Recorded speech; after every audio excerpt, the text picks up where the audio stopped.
temos um assunto aqui para discutir, que é como Fernando Haddad precisa equilibrar o seu tempo e o seu físico entre cúpula do Mercosul, Congresso Nacional e as expectativas que ele mesmo criou no mercado financeiro de que ano que vem é possível ter déficit zero. Tá conseguindo?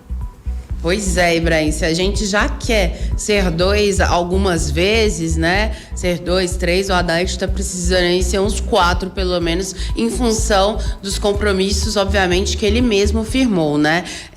Ontem foi iniciada a cúpula do Mercosul no Rio de Janeiro e era um dia dedicado principalmente às agendas direcionadas aí aos ministros de Relações Exteriores dos países que compõem, né, essa cúpula, assim como também dos presidentes do Banco Central de cada país, além, é claro, dos ministros aí da economia, da fazenda dessas nações. E o Haddad não foi, né? A ministra de Orçamento e Planejamento, Simone Tebet, foi quem representou o Brasil em todas essas reuniões. Isso, inclusive, do Haddad não ter ido, foi avisado cerca de 14 minutos antes aí da chegada dos chefes de Estado, além também que aí, diante do mal-estar que se causou, aí o Ministério da Fazenda teve que falar que a Tebet é quem iria representá-lo. E tudo isso por quê? A Haddad está correndo contra o tempo, como você disse, para cumprir com a meta que ele mesmo criou, que é a meta do déficit zero no ano que vem. Essa meta que tem sido discutida desde que ele pisou aí no comando do Ministério da Fazenda aqui em Brasília e por várias vezes, não só opositores, como também gente da própria base do governo já tinha sugerido a ele para que mudasse isso, que fosse mais realista. E, ao mesmo tempo, o próprio presidente Luiz Inácio Lula da Silva tinha soltado, meio sem querer, que dificilmente o país iria aí cumprir com essa meta fiscal, né? Em função de tudo isso, ele bateu o pé e até mesmo numa questão de pedido de confiança do presidente, ele resolveu bancar essa decisão. Só que para isso agora, hoje é dia 7, né? Recesso parlamentar aí geralmente começa no dia 21. Só que a gente tem sessão do Congresso, tem tem indicação de sabatina de indicados do STF, do PGR, tudo isso para tocar no Senado, na Câmara, e ao mesmo tempo a Haddad quer aprovar textos que hoje são muito polêmicos, como por exemplo o PL das apostas esportivas, que a gente sabe bem que está sendo sempre adiada. E tem uma outra questão também, a sessão do Congresso, que trata sobre o veto, né, da desoneração da folha de pagamento. Então, são 2 projetos que eles são muito literalmente caros para o governo, porque o governo depende deles para a questão do caixa do ano que vem. Para Haddad cumprir com essa meta aí que tanto, não só parlamentares, mas como o mercado também está duvidando.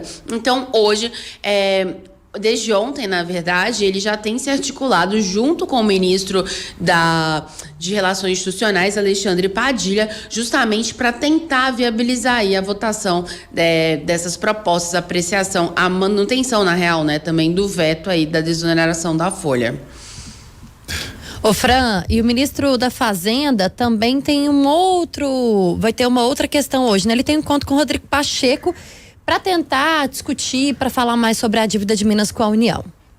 Exatamente, é interessante a gente até falar de um pano de fundo disso, porque sempre quando se teve a nacionalização da dívida, né, com o Pacheco, as primeiras pessoas que ele procurou foi justamente o Lula e o Haddad para saber se essa nova proposta de regime de recuperação fiscal que ele apresentou teria viabilidade. E foi dado um compromisso de que o Ministério da Economia, a equipe econômica, iria analisar isso, né?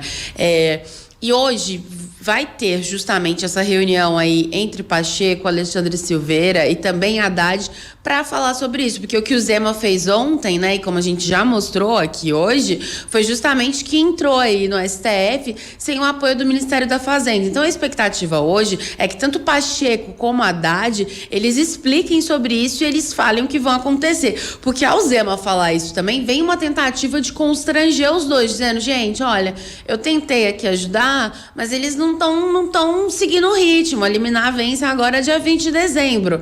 Então, isso é um ponto importante, mas ao mesmo tempo, o pano de fundo de tudo isso a partir do momento em que o Haddad consegue viabilizar para o Pacheco que o plano dele seja palpável, seja real, o Pacheco também consegue viabilizar essas pautas econômicas que a gente está falando aqui. Eu só citei duas, porque são várias outras que estão tramitando e correm contra o tempo lá no Congresso Nacional. Claro que o Pacheco pode falar da parte do Senado, mas o PL das apostas está no Senado. Congresso Nacional, quem pauta a sessão é o Pacheco. Então, hoje vai ser um dia também em que eles vão firmar esses acordos, esses laços, e aí a gente vai ter resposta não só para Minas Gerais, mas como também para aqui o governo federal. Claro, resposta não quer dizer que vai ser uma resposta efetiva ou não. Isso vai depender aí ao longo dos dias.